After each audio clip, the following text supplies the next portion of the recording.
Agradecemos, Mestre Jesus, a oportunidade que estamos tendo mais uma vez, que os irmãos da espiritualidade superior, trabalhadores desta casa de um século no plano físico, possam aqui estar para nos intuir, nos orientar, nos auxiliar, que a nossa irmã Sueli possa ser bem intuída, e com certeza o será, através desses irmãos que aqui estão presentes sempre. Obrigado, Mestre Jesus, mais uma vez. Que assim seja, Mestre querido, em seu nome e em nome de Deus Todo-Poderoso. Que assim seja. Sueli Machado. Em média, nós tivemos aí 105 reuniões doutrinárias aqui na nossa casa nesse ano de 2020.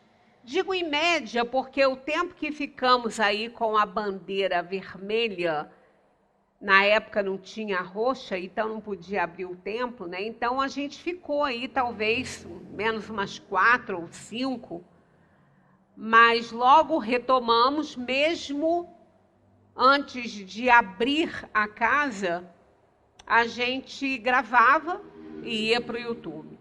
Então, nós temos cerca de 1000, né? Deve ter umas 1000 lá no YouTube, não tem? Mas tem 10 anos, né? Deve ter umas 1000 palestras no YouTube, aqui da casa. Esse ano, 2020, um ano especial, né? Especial mesmo. Quando eu digo um ano extraordinário, tem gente que acha que eu estou maluca, né? Maluca. Não, ele é extraordinário, sim. Fugiu a nossa rotina, já para isso já é extraordinário, né? Aquilo que está além do comum. E extraordinário também no sentido de nos tirar da zona de conforto com os acontecimentos que se passaram e ainda se passam e está cada vez mais forte, né? A gente está vendo que está aparecendo o início da pandemia. Então, a gente está passando uma fase bastante difícil, mas tão proveitosa, tão rica de informações, tão rica de oportunidades, que eu não posso dizer que foi um ano ruim, de jeito nenhum. Foi um ano de grandes lições, grandes demonstrações. Não que Deus tenha criado esse vírus para nos dar lições. Não, Jesus, quando por aqui andou, ele se aproveitava de todas as situações para dar lições.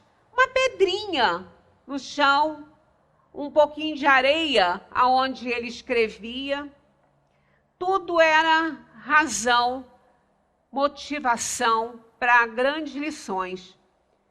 Então, isso tudo faz parte do mundo, as bactérias, os vírus, as doenças, os fenômenos naturais, tudo faz parte dos planetas, dos mundos, né, dos mundos materiais. E tudo é aproveitado para que a gente aprenda as lições que temos que aprender.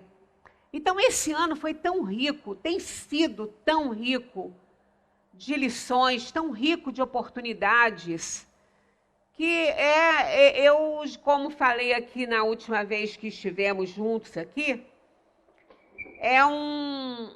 eu me sinto extremamente grata por estar encarnada nesse ano aqui na Terra.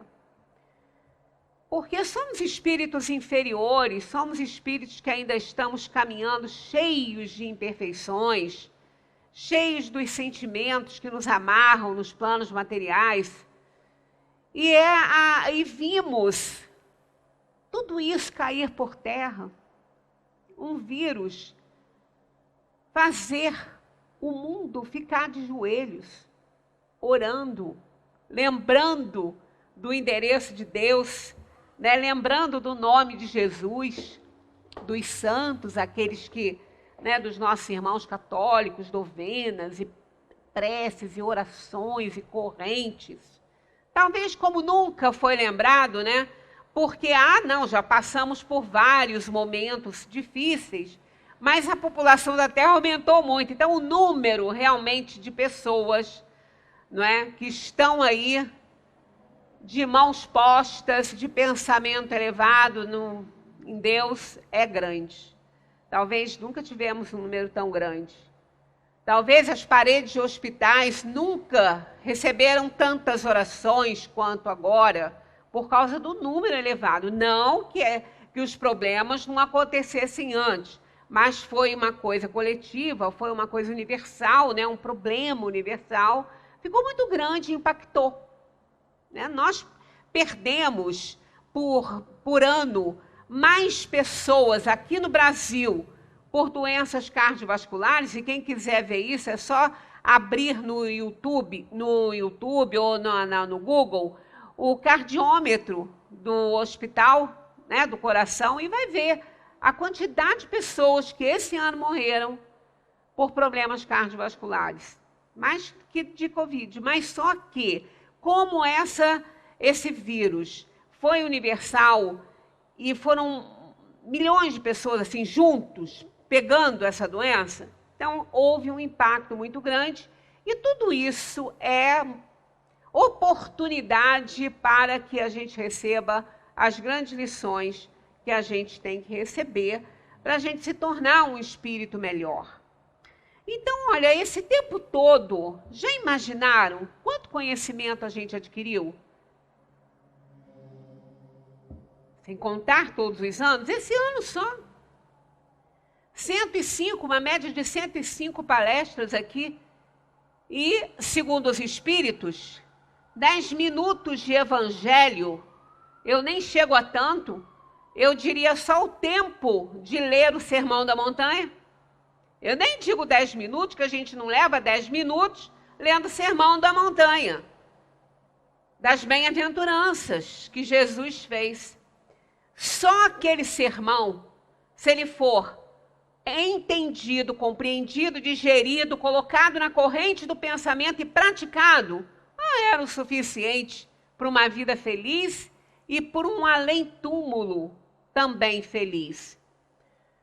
Então imagina 105 aí palestras sobre a doutrina, falando tudo que a gente precisa ouvir esse ano. Então, quanto conhecimento adquirido, né? Quanto conhecimento a gente botou no nosso pensamento, né? Quanto a gente aprendeu. Agora, será que esse conhecimento, ele nos levou a ter mais sabedoria? Porque é isso que importa. Porque só o conhecimento, a gente é apenas um cabide. Como os cabides que a gente tem em casa e sustentam a nossa roupa no nosso armário. Tá lá. Fica lá exposto dentro do armário, né? Sustentando aquela roupa que às vezes nunca é usada. Se foi uma vez, às vezes não. Então, é muito próximo, né? Essa metáfora é muito próximo da realidade que a gente faz com o nosso conhecimento. Pendura e pronto. E às vezes nunca usa. Deixa para lá. Às vezes esse conhecimento fica tão pequenininho, né? É como a roupa 42 para alguém que está com 52. Por quê? Porque ele não foi digerido, ele fica pequenininho. Ele não foi aprendido, ele se torna pequeno. Ele é grande, mas a gente tornou ele pequenininho. Mas, da mesma maneira que às vezes a gente vai ao armário, olha aquela roupinha pendurada lá, e a gente fala, poxa, eu gosto tanto dessa roupa, mas ela não dá para mim. Mas eu vou dar um jeito. Aí a gente pega aquela roupinha, a gente faz um ajuste, se tiver alguma coisa na costura por dentro, a gente abre, se engordou, ou aperta, se emagreceu. Né? Se não tiver o que fazer ali do próprio, a gente coloca algo para combinar um tecido diferente, dá uma bossa na roupa para a gente usar novamente. E é isso que a gente faz também quando a gente usa o conhecimento. Às vezes ele é até pequeno, Mas a nossa vontade de aprender é tanta que a gente aumenta ele, a gente bota ele na corrente do pensamento, ele vai crescendo, porque ele vai se ajustando também às nossas interpretações, o nosso desejo de conhecer, e depois a gente adapta ele a nós, colocando no nosso psiquismo, na nossa razão, associada ao coração, e ele vira uma sabedoria, ele vira algo útil para a gente, né, que vai valer a pena. Então, é por isso que eu trouxe esse assunto para hoje, porque nem todo conhecimento vira sabedoria, né? Nem todo, a maioria não vira sabedoria, porque para virar sabedoria, a gente precisa do aspecto moral, e nem sempre o intelecto anda junto com a moral. E adquirir conhecimento é a coisa mais fácil do mundo. Olha, não é fácil pegar essa codificação e ler? Claro que é. É só pegar e ler. Pegar um compêndio de medicina e ler. Você não vai se tornar um médico porque você lê um livro de medicina. Você teria que estudar, compreender, praticar, entrar para uma universidade, estudar no grupo, se tornar médico. Não é porque você leu que você vai ser um médico. E não é porque a gente leu a codificação que a gente se tornou espírita, né? Que nós nos tornamos cristãos só porque lemos, né, a codificação, ou só porque a gente assiste as palestras, ou porque a pessoa vai à missa ou ao culto da sua religião, que ela vai se tornar uma pessoa sábia dentro da religião dela. Porque isso inclui prática. E aí a coisa já vai complicando para a gente, né? Então tá aí. Está lá em Coríntios. Posso fazer tudo o que quero, mas nem tudo me é lícito. Posso fazer tudo o que quero, mas não deixarei que nada me escravize. Isso é sabedoria. Isso é. Quer dizer, a gente aprende as coisas, conhece as coisas, transforma isso através da nossa razão, da análise da razão, soma ao coração, aí é que vem a sabedoria, que ela não está só na razão. A razão pura não vai nos dar sabedoria, vai nos dar conhecimento. Mas o coração, aí sim, esse nos ajuda a sabedoria, a adquirir sabedoria.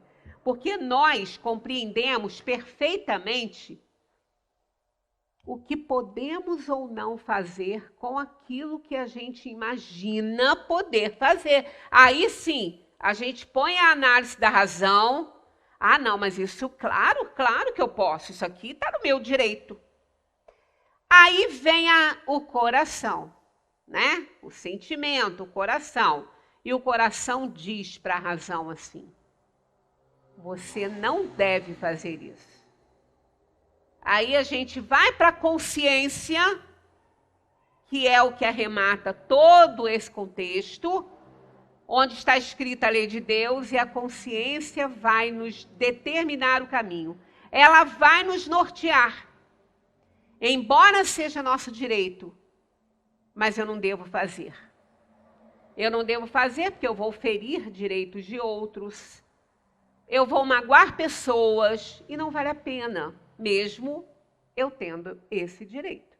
Então, isso é o conhecimento somado à sabedoria. O que é conhecimento? É ato ou atividade de conhecer, realizado por meio da razão ou da experiência. Sempre provém de alguma fonte externa. O conhecimento, é por isso que é fácil. Por isso que é fácil. Você aprende tudo. Você aprende dentro de um elevador, num ponto de ônibus, sentado no banco da praça, num restaurante, se alimentando. Você aprende passando pela rua e alguém conversando, sentado dentro do carro, observando a calçada, sentado num parque, observando criança brincar. Sempre ele vem de fora, e é muito fácil, porque a gente está ouvindo, está vendo, está julgando né? Porque o julgamento, a gente já falou, ele não é ruim, o julgamento. Ele só é ruim quando ele vem acompanhado da crítica e condenação ao próximo. Mas o julgamento, ele faz parte da observação do pensamento. Quando você observa uma cena, você julga porque é simultâneo ao seu olhar. Aí vem a sabedoria que você já vem adquirindo para fazer o julgamento mais justo que você puder. Mesmo que você não possa muito, mas sabe que não pode condenar nem criticar, porque você só viu. Você julgou pelo que você viu, pelo que você pôde observar. Mas existe muita coisa por trás de tudo isso. Existe uma história de vida. Existe um sentimento, um conhecimento, um grau de ignorância, um grau de intelectualização. Existe tanta coisa atrás de uma atitude. Então é muito difícil fazer o julgamento no sentido de condenar ou criticar, porque a gente não sabe o que se passa com aquela pessoa. Aconteceu isso com Jesus, né? Uma pessoa passou cabisbaixo, não cumprimentou ninguém e tal, e quem estava perto de Jesus criticou essa atitude dessa pessoa que passou de cara feia, não sei, baixa, cabeça baixa e passando. Aí fez uma crítica, Jesus falou assim, você sabe o que está se passando no coração dele? Ele acabou de perder o filho dele agora. Então, olha só, a gente aprende a todo momento, mas parece que a gente não transforma isso, né, em sabedoria. Então, absorvemos conhecimento tal como uma esponja absorve água. Então, não tem como não absorver conhecimento. É igual botar uma esponja debaixo d'água. Mesma coisa. Como que ela não vai se inflar, se absorver e ficar estufada d'água? Não tem a menor chance. Como não tem a menor chance da gente não adquirir conhecimento. A coisa mais indispensável a um homem é reconhecer o uso que deve fazer do seu próprio conhecimento. Isso é de Platão. Olha aí. Com certeza aprendeu com Sócrates, né? A coisa mais indispensável a um homem é reconhecer o uso que deve fazer do seu próprio conhecimento. Por que é indispensável? Porque vai ser igualzinha aquela roupa no armário. Vai ficar lá 10 anos, 20 anos, até que ela vai dar umas manchas horrorosas e vai dar mau cheiro, porque dá cheiro, é fungo. Você vai jogar ela fora, porque ela não serve para ninguém mais. Quem que vai vestir? Né? Então, por isso que é indispensável. Porque não adiantou a gente adquirir esse conhecimento, não adiantou nada, ele não serviu para a gente. Então, a coisa mais indispensável a um homem é reconhecer o uso que deve fazer do próprio conhecimento. Se ele não se importar com isso, é melhor que ele não se importe nem em aprender mais nada, deixar só o que ele não pode evitar mesmo, porque ele só está jogando oportunidade fora. E o que é a sabedoria? Provém da fonte interior do ser. Aí é que está. Por isso é que é difícil, porque o que vem de fora é fácil, mas o que está aqui dentro de nós moram os nossos piores inimigos. Dentro de nós está o nosso pior inimigo, que é a imperfeição, a inferioridade, trazendo aquele cortejo, né, de sentimentos e de valores ruins. Egoísmo, orgulho, vaidade, inveja, tudo isso. É um cortejo, né? É algo intrínseco que vem da síntese amadurecida de vossas vivências e reflexões. Olha a dificuldade disso. Está pensando que é fácil? Rogério fez uma palestra domingo aqui, achei interessante, porque às vezes a gente fala isso, mas a gente não fala com o intuito de que seja fácil, não. Né? A gente fala quando a gente lê ali no Evangelho que nós não estamos separados dos nossos afetos, dos nossos amores, por ocasião da morte do corpo físico, porque eles vivem e estão sempre unidos pelo coração, pelos laços afetivos, isso ninguém tira, ninguém corta, isso é do coração, né? É da alma. Isso não acaba com a morte do corpo, porque quem ama é a alma e não é o corpo. Então, quando a gente fala que a gente aprende algumas coisas no Evangelho e a gente fala que a gente fica calmo, que aquece o nosso coração, isso, sim. Mas ele falou que o Evangelho, ele não acalma ninguém, ele perturba a pessoa. Mas isso aí, lógico, porque nós temos vários conceitos, né? Várias explicações das palavras do Mestre ali dentro do Evangelho. Então, quando eu digo que acalma nesse sentido de nos dar informações da vida além túmulo, que faz com que coloque em nossas mãos a responsabilidade de uma desencarnação melhor, mais tranquila, e de uma integração à dimensão espiritual também mais tranquila. Me nos dá essa informação, nesse sentido que eu falo que ele nos acalma, que aquece o coração. Agora, realmente, quando a gente lê isso aqui, a gente vê que não é fácil. E o Evangelho está, né, floreado disso aí. É um jardim imenso de flores para nos tirar o sono, porque elas têm um espinho danado. E algumas são até venenosinhas, né? Pois é, dá alergia, faz espirrar. Porque tem coisas que nos tiram realmente a calma ali. Porque a gente vê tanta dificuldade para fazer que a gente fica nervoso. Gente, então vou ser condenado mesmo, porque eu não consigo fazer isso. Né? Nós não vamos ter aí a pretensão de praticar evangelho numa vida só. Nossa, claro que não. Né? Então, logicamente que tudo aquilo que nos bota para pensar, para refletir, que nos tira da zona de conforto, incomoda muito. Então, o evangelho, às vezes, ele incomoda mais do que ajuda em determinados momentos. Mas, evidentemente, que é ele que vai nos acalmar no final das contas. Porque é ele que tem a palavra do mestre. Então, a sabedoria, olha como é complicado, né? É algo intrínseco que vem da síntese amadurecida de nossas vivências e reflexões. A síntese, tudo bem. Agora, olha o adjetivo aí atrás. Amadurecida. Nossa, nós nem somos amadurecidos, né? A gente parece criança diante da lei de Deus, então imagina se a gente vai conseguir uma síntese amadurecida. Mas não é por isso que a gente não vai tentar, porque é tentando e errando que a gente aprende. A gente tenta e aprende. O aprendizado é um exercício de erros, de enganos e tentativas. E a gente vai fazendo. Não deu certo, a gente tenta de novo. Não deu certo, a gente tenta de novo. Foi falado isso para Einstein, né? Que ele já tinha errado 999 vezes. Ele falou, não, eu fiz 999 tentativas. E acertei na outra, na milésima. Então, ótimo, é assim. A gente não vai querer aprender logo de saída, né? Com todas as imperfeições que ainda a gente carrega.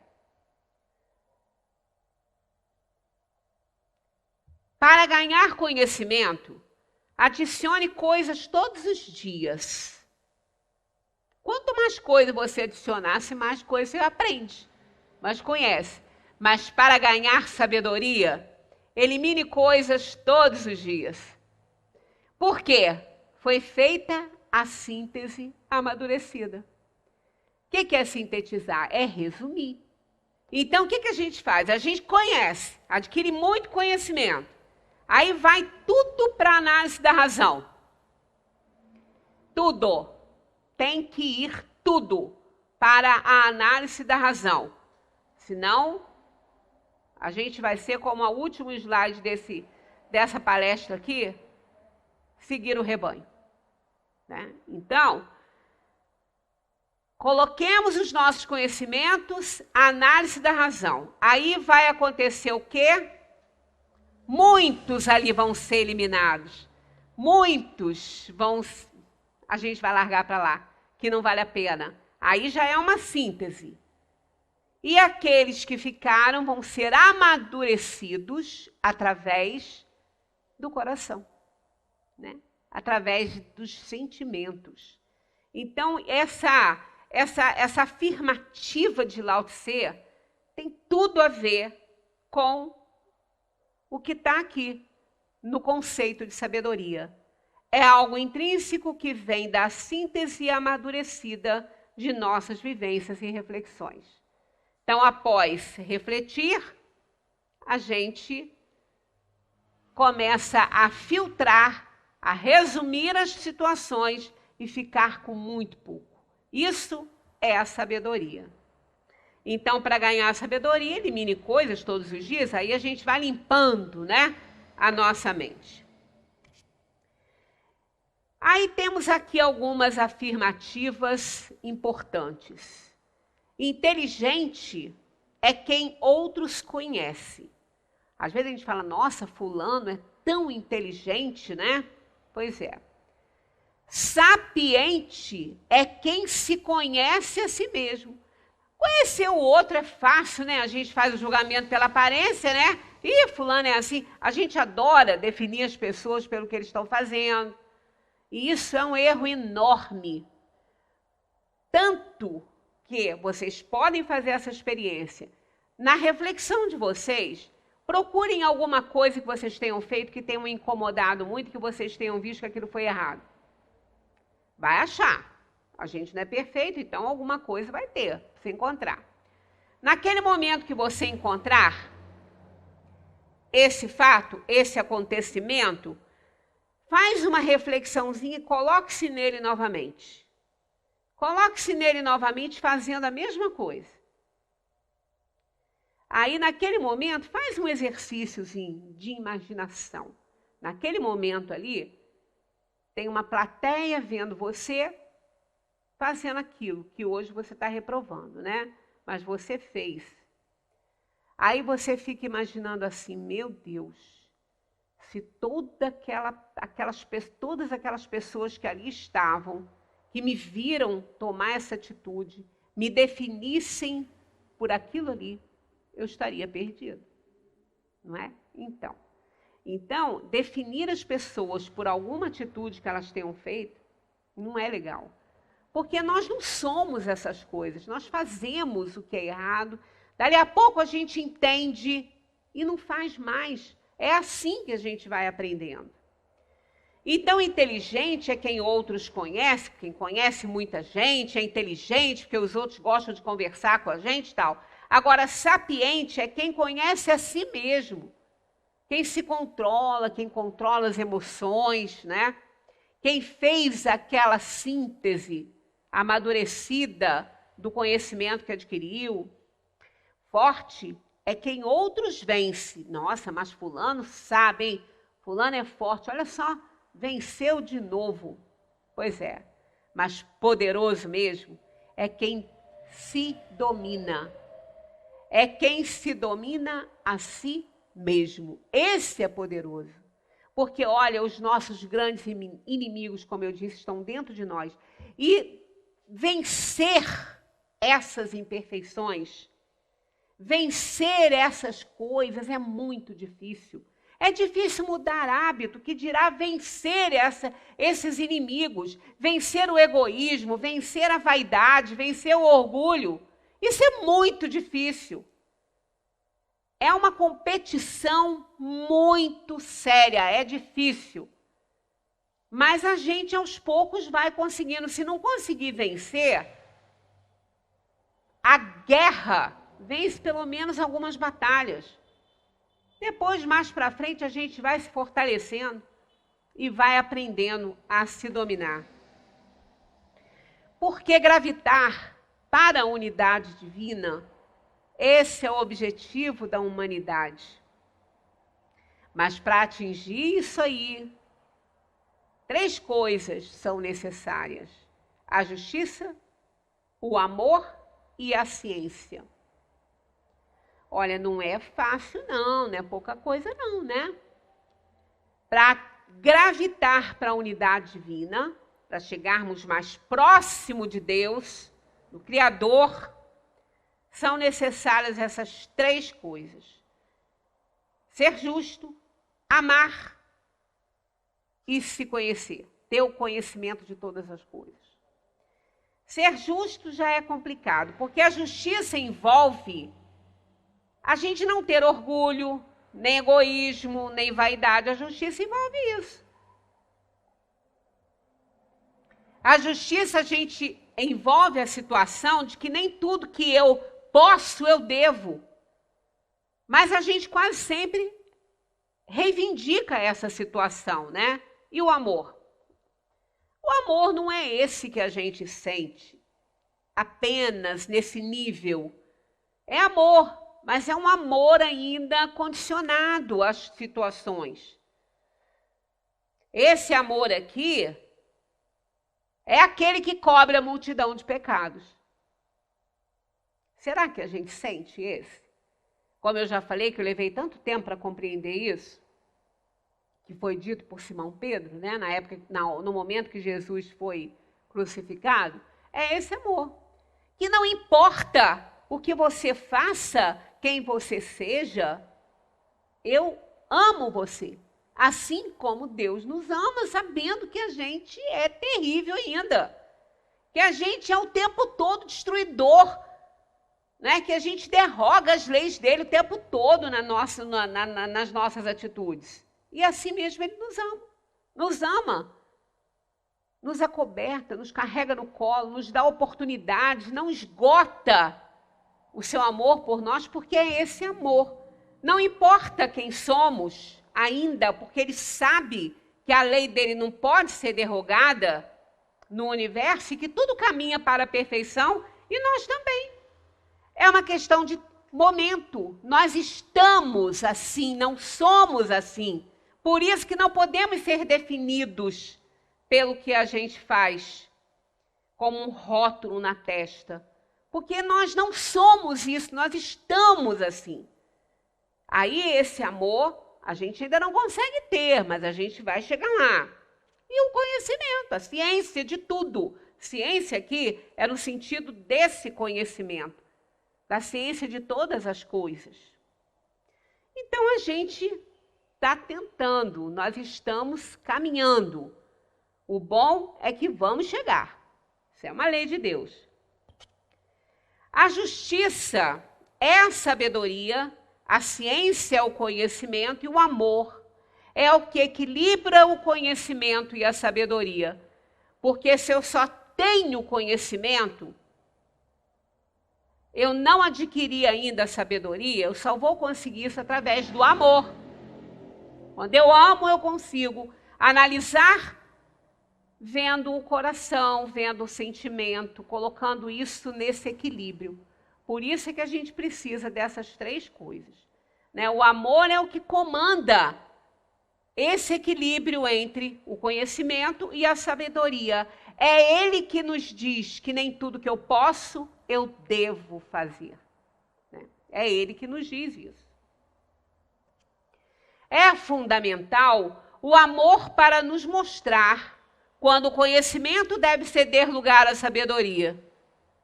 É importante, então, encontrar um meio. Porque todo extremo é prejudicial. Se você ama demais, você vai cometer muitos erros, porque você não tem conhecimento ainda disso. Você não tem ainda sabedoria para esse equilíbrio, você ainda não alcançou isso. Então, a gente, quando ama demais um filho, a gente comete muitos erros com ele. Porque a gente quer privá-lo de tudo, a gente quer isentá-lo de tudo, a gente quer dar a ele o que a gente nunca teve. A gente está criando um monstrinho, ele nunca vai se preparar para a vida. Na hora H, ele vai ver que não teve o suficiente, teve muitas coisas, mas não teve o conhecimento para torná-lo sábio, para ele decidir a própria vida. Então, a gente tem visto, os psicólogos têm falado sobre isso. Nós estamos numa geração de família complicadíssima. Pais ausentes que fazem tudo, permitem tudo, são permissivos porque não podem ou não querem, sei lá, cada um tem os seus motivos para dar atenção e educar. Entrega para a escola, entrega para as instituições de ensino que não estão preparadas para educar e sim para informar, porque a educação é em casa. É em casa. Eu digo isso porque eu fiquei 35 anos nessa profissão e vi como isso era complicado, como era difícil, né? É complicado isso. Então a gente está numa geração ruim, a geração, né? Na internet costuma falar do mimimi e é verdade. Tudo é ruim, tudo é pouco, né? Um carro vale muito mais que a presença, um abraço de um pai numa festa de aniversário. Então, a gente vê que nós estamos numa geração complicada e nós estamos recebendo lições valiosas. Esse ano foi extraordinário para nos mostrar, inclusive, isso aí, né? Colocando os pais dentro de casa, para ficar bem próximo dos seus filhos, para ver quem são eles, como eles são. E tem gente que, às vezes, quando conversa com a gente, fala assim, nossa, eu não sabia que meu filho era assim. Eu falei, não sabia, porque você... Agora, pergunta a professora dele, ela sabe. Ela sabe como é que ele é. Nossa, mas meu filho é tão legal, é tão bonzinho, que menino educado. Eu falei, pois é, você não sabia disso? Você não sabia, porque você não consegue nem dar boa noite, nem bom dia, né? Porque já ele está dormindo, então você nem sabe. Agora, a professora dele sabe como que ele é educado, porque é ela que está lá com ele. Então, é muito difícil, gente. A gente tem que abrir os olhos, a gente tem que acordar. A gente tem que adquirir mais sabedoria, porque conhecimento disso a gente tem. Tanto tem, que a gente fala sobre isso. Mas aí a pessoa fala assim, mas eu não consigo agir. Pois é, esse é o problema. Encontrar o meio, porque os extremos são sempre prejudiciais. Amor demais mata e amor de menos também. Nietzsche nos ensina que as posições extremas são tão seguidas de posições moderadas, não são seguidas de posições moderadas, e sim de posições extremas contrárias, porque é contrário. Podem ver. Quando a gente fala assim, fulano, não é 8 nem 80. Realmente, nem 8 nem 80. É o meio, né? Melhor ficar lá, no meio. Quem busca extremos corre o risco de passar da virtude à maldade, já que as paixões costumam levar a ações desmedidas. Até o amor, como eu falei, eu citei até ele, nem falei do ódio, não, falei do amor. O que é o amor? Está no Evangelho segundo o Espiritismo, na lei do amor. É o instinto elevado à altura do progresso feito. É o sentimento por excelência, está lá essa definição, adorei isso. Porque a gente ama, mesmo não sendo um amor adequado. Então, assim que a gente vai se elevando, né, é um instinto elevado à altura do progresso feito. Então, quanto mais a gente progride, mais a gente vai aprendendo, conhecendo, tendo a oportunidade de transformar conhecimento em sabedoria, aprendendo a amar de verdade. Então, a gente ama, mas é aquela história. Se amar demais, a gente vai, crime passional, filhos desregrados, né? Uma série de coisas, pais contrariados, porque muitas vezes aqueles pais mais idosos, que já não estão podendo responder por eles mesmos, estão sob a responsabilidade, às vezes, de filhos, aí filho, às vezes, por amar demais, faz umas coisas que acaba provocando doenças nos pais, porque não conseguem compreender o espaço deles, o momento deles. a vida que eles gostam. Acha que o que ele decide é que é o certo, porque ele ama muito. Pois é, mas e aí? É amar demais ou amar de menos? Isso está errado. Tem que encontrar um equilíbrio para isso aí. O conhecimento pode nos levar a atitudes extremas, com certeza.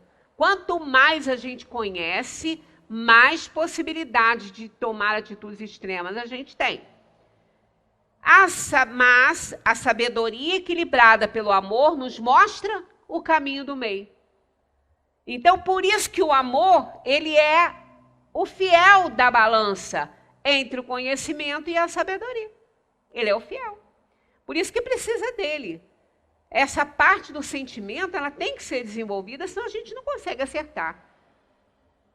Para Buda, a felicidade e a ausência de problemas estão em saber encontrar o ponto equidistante entre o fácil e o difícil, o superficial e o profundo, o prazer e a dor. Está no equilíbrio. Porque tudo isso faz parte da vida. Situações difíceis, fáceis, a dor, a alegria, tudo faz parte da vida. Tudo é necessário à vida. Quando chegar no finalzinho aqui, eu vou ler um texto que está aqui, que eu deixei reservado aqui, do celular, porque eu tenho ele, mas eu acho que eu não fiquei com uma cópia, eu não encontrei, mas o principal dele está ali, que eu achei, é aquela questão de tudo ser importante, mas tem que ser suficiente. E o que é suficiente? É o meio. Suficiente é o meio. Não é nem pouco nem muito, é suficiente. E se a gente, olha, e não é difícil entender isso. A gente sabe o que é suficiente. A gente sabe. Então não é difícil. A gente com certeza erraria bem menos. Um dos ensinamentos do Tao Te Ching, o livro do conhecimento e da vida e da sua virtude, diz o seguinte: a afeição extrema significa um grande desgaste e as posses abundantes, grandes perdas. Olha aí o extremo. Tá aí. Não vale a pena, não dá certo isso. Não junteis em celeiro, Jesus já falava para a gente. Se você perceber, quando tiver o suficiente, não entrará em desgraça. Olha só. E você sabe o que é suficiente, não pode negar isso para você. Você já sabe. Aí, se você alcançar o suficiente, para ali. Que não entrará em desgraça. Se souber quando parar, não estará em perigo. Dessa forma, é possível viver muito tempo. Então, é só uma questão de observar e querer acertar.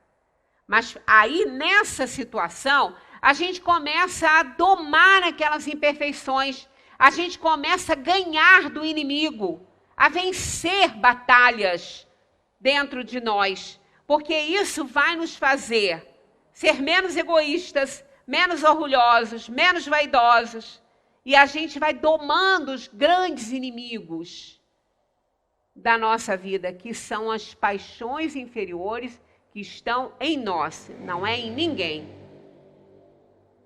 Aristóteles disse: a virtude consiste em saber encontrar o meio termo entre dois extremos. Todos os grandes pensadores fizeram abordagens a respeito dos excessos, todos. Todos chegaram a essa conclusão. Esse meio termo será encontrado na capacidade que tivermos para compreender as coisas. Olha aí. Olha lá o conhecimento sendo absorvido pela ideia, né, que nós temos, pelo nosso pensamento, sendo sintetizado e amadurecido pela sabedoria. É isso que está aí. Esse meio será encontrado na capacidade que tivermos para compreender as coisas. A gente precisa compreender as coisas e fazer a nossa parte. A gente não pode esquecer disso. Há quem diga às vezes que pode estar pensando, mas você repete demais isso. Porque aí que está o segredo. É aí que está. Eu repito, porque eu leio várias vezes isso. Nos ensinamentos do Evangelho, da doutrina. Por isso que eu falo que é importante, não sou eu que digo isso. Agora, o que é fazer a nossa parte? Me fizeram essa pergunta. O que é fazer a nossa parte?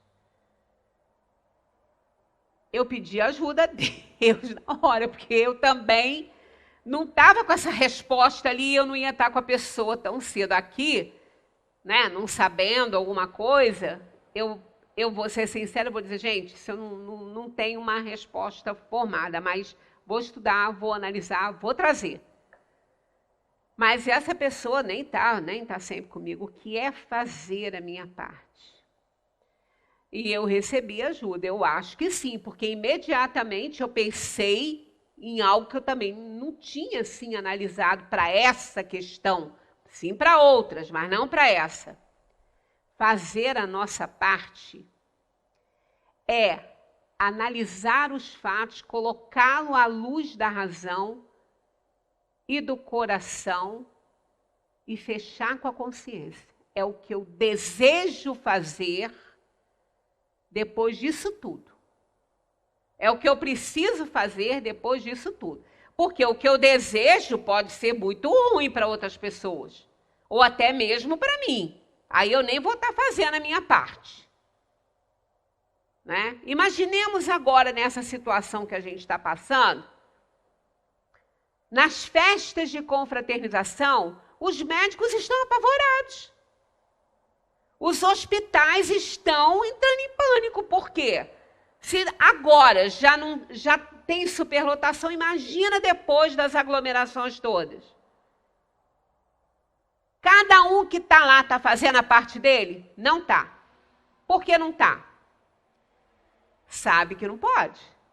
É porque não analisou a situação, porque não queria saber da resposta, não associou isso ao seu sentimento, que é a preocupação também com os outros, embora a gente saiba que ninguém paga pelo erro de ninguém, mas pode ser um instrumento, né? E não colocou a análise da consciência para fechar, porque se tivesse feito isso, não estaria lá.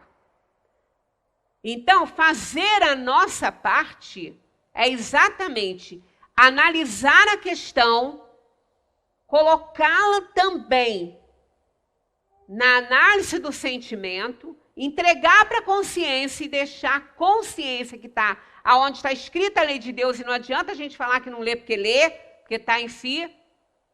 Aí sim, aí o resultado vem a parte que a gente deve fazer. Aí vem a nossa conduta. Essa vem direitinho. Então, fazer a nossa parte é importante demais. Esse meio termo será encontrado na capacidade que tivermos para compreender as coisas. Aí a gente compreende a situação, compreende as coisas, faz a nossa parte, está tudo bem. Ah, mas aí não vai me acontecer nada? Vai acontecer tudo que tiver que acontecer. Vai acontecer tudo que você escolheu quando você veio para esse mundo. Senão você ia ficar para a semente, né? Nós temos uma fé raciocinada e não uma fé cega. Do nascimento à morte, a vida está repleta de dor, mas o sentimento que damos a essa dor só depende de nós.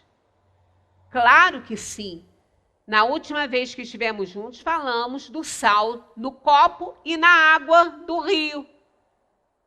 A diferença. Se a encararmos de forma trágica, a dor se transforma em sofrimento.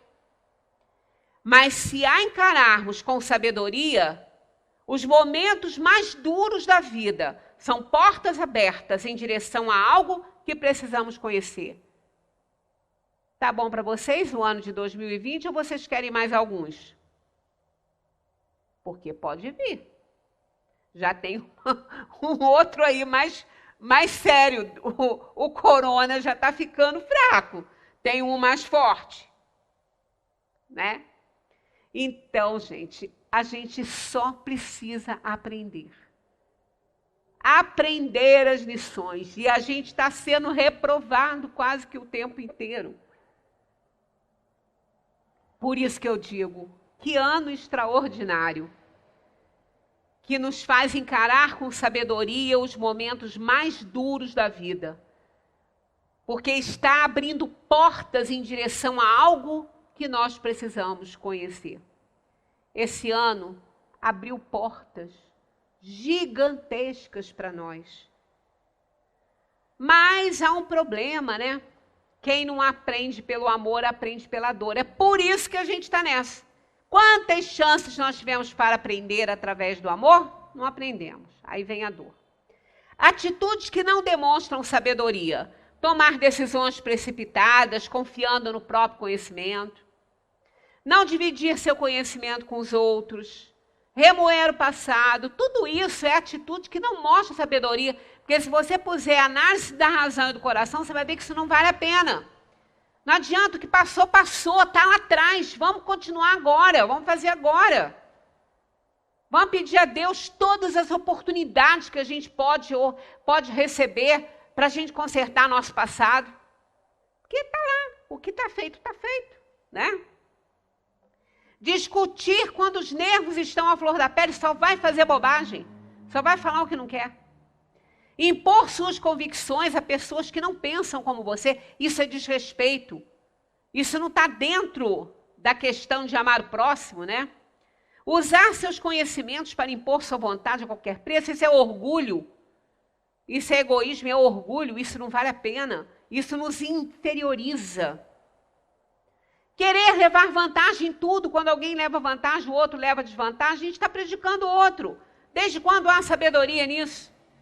Deixar de ser feliz para ter razão para quê? Aquilo que é verdadeiro vai chegar. E que não seja por nós, através de nós, vai vir por através de outra pessoa, que bom, o que importa é que aquilo é verdade e pronto. Então, fiquemos calmos nisso aí. Né? Adiar as coisas como se fosse viver para sempre. Maior erro. Maior erro do espírito é deixar para resolver na próxima encarnação. Coitado, ele nem imagina quando que ele vai reencarnar, ele vai enfrentar uma fila gigantesca. Reclama de fila aqui no mundo? Imagina a fila lá para reencarnar. Não podemos deixar para depois, né? Qual o meio mais prático e eficaz para se melhorar nesta vida e resistir ao arrastamento do mal? Está lá. Um sábio da antiguidade vos disse, conhece-te a ti mesmo. Foi Sócrates que trouxe essa ideia. Não é dele essa frase. Ele trouxe dos filósofos, ele trouxe dos sábios, dos 7 sábios do oráculo de Delfos. Ó homem, está escrito, e estava escrito isso lá no oráculo, quando ele foi para lá saber por que achavam que ele era sábio. Ó homem, conhece-te a ti mesmo e conhecerás os deuses e o universo. Aí ele trouxe para nós essa frase, ela não é dele. Ele leu quando ele foi ao oráculo de Delfos para saber por que é que chamavam ele de sábio, que a única coisa que ele sabia era que ele nada sabia. Por isso que ele era sábio, né? Disse, pois, Jesus aos judeus que haviam crido nele, se vos permanecerem na minha palavra, sois verdadeiramente meus discípulos, e conhecereis a verdade, e a verdade vos libertará. Está vendo? Várias coisas girando em torno do mesmo tema, vindo todo o tempo para nós. A gente só não aprende se não quiser. Em um de seus aforismos mais brilhantes, Nietzsche nos diz, somente quando o homem tiver adquirido o conhecimento de todas as coisas, poderá conhecer a si mesmo. Porque as coisas nada mais são que as fronteiras do homem ao conhece-te a ti mesmo. Se você se conhecer, você conhece tudo. Não é porque você se conhecendo, você se conserta. Em que consiste a felicidade dos bons espíritos? Todo mundo quer ser feliz, né? Agora é um tal de voto de felicidade, né? Fim de ano, né? Pois é. Em que consiste a felicidade dos bons espíritos? Em conhecer todas as coisas, não ter ódio, nem ciúme, nem inveja, nem ambição, nem qualquer das paixões que fazem a infelicidade dos homens. Por isso que a gente está em constante guerra. A gente não tem paz, sabe por quê? Os nossos inimigos estão dentro de nós. E a gente não consegue se livrar, né? O amor que os une é para eles a fonte de uma suprema felicidade, porque esse é aquele amor que cobre a multidão de pecados. Não é aquele amor cheio de condição que a gente sente, né? A sabedoria, segundo Proust, não se transmite, é preciso que a gente mesmo a descubra depois de uma caminhada que ninguém pode fazer em nosso lugar. E que ninguém nos pode evitar, porque a sabedoria é uma maneira de ver as coisas. Isso é o olhar do coração depois que a gente colocou a análise da razão. É um novo olhar para aquilo que nos desafia. Por isso é que as pessoas não conseguem ver em 2020 um ano extraordinário, um ano muito bom para nós, porque não consegue olhar os fatos desafiadores que este ano trouxe para nós, não consegue enxergar. É uma maneira de ver as coisas, está faltando sabedoria para isso. Né? Então, a sabedoria é isso, é uma maneira de ver as coisas. Beda, um monge beneditino, nos ensinou que há 3 caminhos para a infelicidade. Não ensinar o que sabe, não praticar o que ensina e não perguntar o que ignora. Traduzindo, encontramos neste ensinamento 3 condições para a felicidade: generosidade, honestidade e humildade. Generosidade, ensinar o que sabe. Honestidade, praticar o que ensina. E humildade. Né? Quer dizer, perguntar quando não sabe, ser humilde para isso. Então as coisas se encaixam, são verdades que se encaixam. Que reunidas demonstram o quê? Sabedoria. É o que a gente precisa.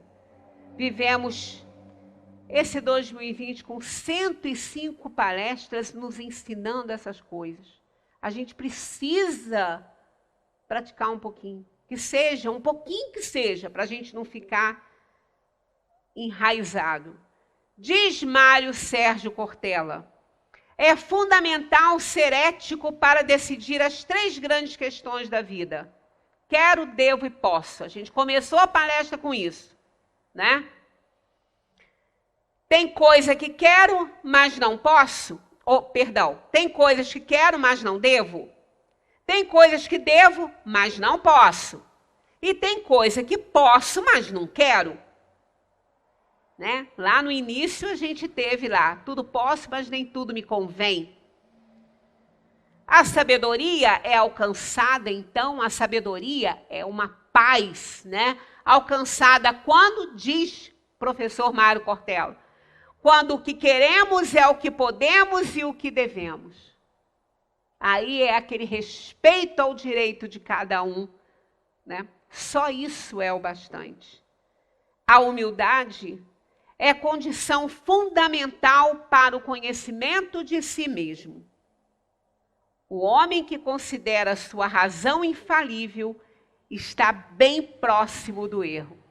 Ele não é humilde para entender que errou. Ele está bem próximo do erro. Se você não se conhece, seguirá o caminho do rebanho. Lembra que eu falei que a gente terminava com isso aqui? Pois é. A falta do autoconhecimento é fruto de não ter conhecimento e de não ter o autoconhecimento para transformar aquilo em sabedoria através do sentimento, não fez a síntese necessária, não aprendeu direito, não tem opiniões formadas, aí faz o quê? Segue com o rebanho. E quem vai com o rebanho não sabe para onde está indo, né? Quem segue o rebanho não sabe para onde está indo. Então, vamos encerrar essa nossa conversa aqui com algo muito importante. Eu já li esse texto há muito tempo aqui. Não é um texto que ele não está aqui. Mas o tema é o seguinte. Uma pessoa estava no aeroporto e viu a mãe se despedir da filha. E as duas falaram uma para a outra que desejariam o suficiente para elas. Né? Uma falava para a outra que deseja o suficiente para você. Então, virando-se, quando dissemos desejo o suficiente para você, estávamos, que ele questionou, ele falou, porque depois ela encostou numa parede, começou a chorar, e ele foi lá saber se ele podia fazer alguma coisa, ela falou, você já teve a sensação de se despedir de alguém e saber que nunca mais vai ver essa pessoa? Ele falou que já tinha tido. Ela falou, pois é, eu nunca mais vou ver minha filha, porque eu já estou idosa, estou doente, ela mora muito longe, e provavelmente nós não nos encontraremos mais. Aí, ela fala para ele isso. Quando dissemos desejo o suficiente para você, estávamos desejando uma vida cheia de coisas boas, o suficiente para que a pessoa se ampare nelas. Olha o meio. Então, virando-se para mim, o homem falou, disse como se estivesse recitando, desejo a você sol o suficiente para que continue a ter essa atitude radiante. Desejo a você chuva o suficiente para que possa apreciar mais o sol. Desejo a você felicidade o suficiente para que mantenha o seu espírito alegre. Desejo a você dor o suficiente para que as menores alegrias da vida pareçam muito maiores. Desejo a você que ganhe o suficiente para satisfazer os seus desejos materiais. Desejo a você perdas o suficiente para apreciar tudo que possui. Desejo a você a luz num número suficiente para que chegue ao adeus final. 2020 nos ensinou o que é suficiente, porque nos mostrou a nossa impotência diante da potencialidade do Criador. Muita paz para todos, que a gente entre 2021 não esperando coisas fantasmagóricas e soluções, não, porque a solução não está nos anos que chegam, está em nós que começamos nova etapa. Então, eu desejo para todos vocês um feliz você novo no ano de 2021, que vai ser muito difícil. Vai ser tão difícil ou mais quanto esse que a gente viveu, porque agora os problemas sociais vão chegar junto com os que já tem. Então, que a gente tenha muita confiança, muita fé em Deus, porque Deus é nosso Pai. E não nos abandone, não há uma ovelhinha do seu rebanho que ficará perdida. Muita paz para todos e um feliz 2021, mas com você novo. Muita paz.